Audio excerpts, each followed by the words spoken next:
because we have the star of the movie Pompeii, Kit Harington, on the phone now. Kit, good morning, sir. How are you?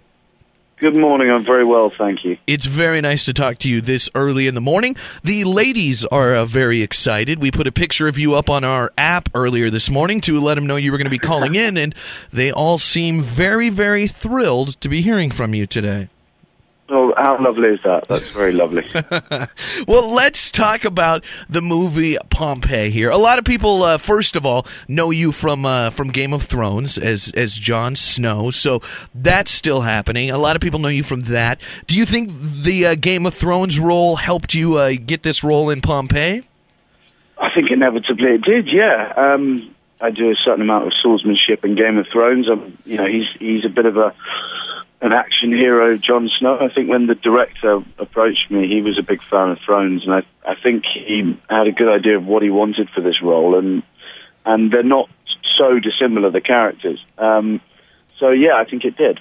That's awesome. I mean, what a great opportunity for you. For people that don't know, I mean, obviously a lot of people probably know what Pompeii, the legend, the story, the true life events kind of are about, but explain to them what Pompeii, the film, is about, who you play, and what they'll see in the movie. The film Pompeii is an imagining of these cocoon bodies that we all know about that were found in Pompeii, an imagining of what those people were doing in their last hours. So it tells a story of a young slave, myself, whose family are killed, and then he is taken to Pompeii to be a gladiator. Because at that time in Pompeii, lots of people from around the globe were taken to fight for showmanship. And while there, he befriends another gladiator and also falls in love with a young woman who is far out of his class system and reach. And it tells the story of all these people, and then obviously I think it's fair to say the volcano is going to go off at some point, which it does, and that sort of levels the playing field for him and everybody. And it's very accurate. We did a lot of research for it. It's very accurate to how the day's events actually happened. So it's got a lot of great CGI, brilliant 3D, and it's a big, very, very fun action flick. Yeah, just big. I mean, that's what, from the previews and stuff, that's what it looks like. It looks like an epic action, great. Plus, sometimes it goes either way. Either those big action films, with a lot of CGI are epic and, going to be huge and everybody loves them, or they're kind of cheap knockoffs, that nobody's involved in and it's nobody you've ever heard of. But this one, you guys have, all of it. I mean, you've got a great cast as well as a great CGI, great action, and great story as well. Yeah, and our director has worked probably has done more movies in 3D than any director in Hollywood, so he knows what he's doing. I think the important thing with big disaster movies like this is to have a really, really coherent character through lines for everyone, and I think it does that. It doesn't lose the interesting small parts where the volcano goes off. That's fantastic. I can't wait to see it. I love the story. I think it's going to be a great film there. What else is going on for you in life? I mean, how do you balance everything? I mean, because we've got Game of Thrones, you've got Pompeii, you've got a bunch of other movies that are coming out as well. What's life like? What's next? What are you doing day to day? I'm just living day to day at the moment. It seems challenging. I'm all over the place, really. I'm actually later today finally flying back to London to start another 2 movies that I'm filming in the UK. And they're a bit more sort of modern day now. One's a First World War drama, and the other one is a spy thriller, modern day spy thriller. So that'll be fun.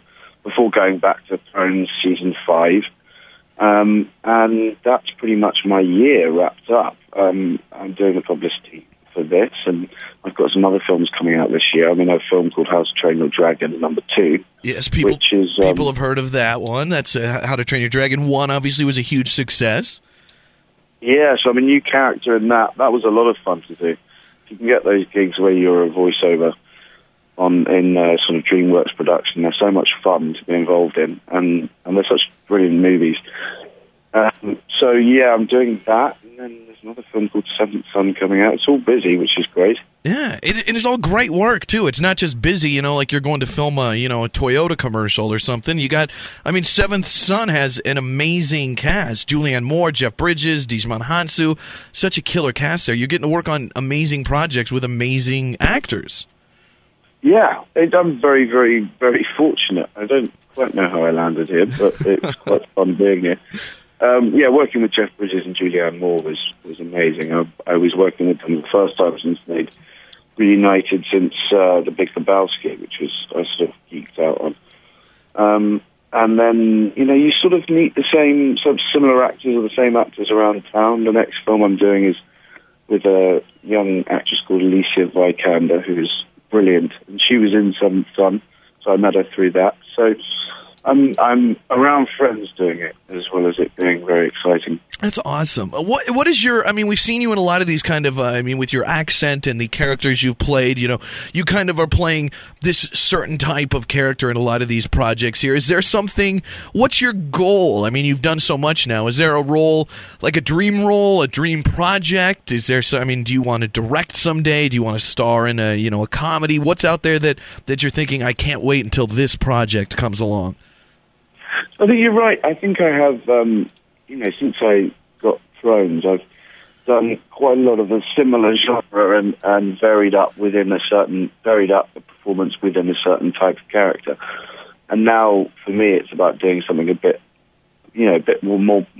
different. So that's why I'm doing these more modern pieces, and they're not such action-heavy roles, because as an actor, you want an eclectic body of work, and that's what I'm aiming towards. I'll work my way towards comedy. I want to do a comedy one day. One day, but not quite yet.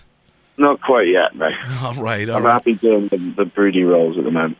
Well, there you go. You've got time. Season 4 of Game of Thrones premieres April 6th. Pompeii opens, and everybody needs to go see that film as well, because it looks fantastic, and you get to see Kit, of course, saving the day and being awesome and falling in love and all of that. Plus, of course, we'll keep everybody up to date on How to Train Your Dragon 2 and Seventh Son. Kit Harington, you're fantastic. It's been a pleasure talking to you this morning. Best of luck with everything, and thank you so much for taking the time for us today. Pleasure talking to you, Big J. The Big J Show. Weekday mornings from 6 till 10 on Billings' #1 hit music station, Hot 101.9.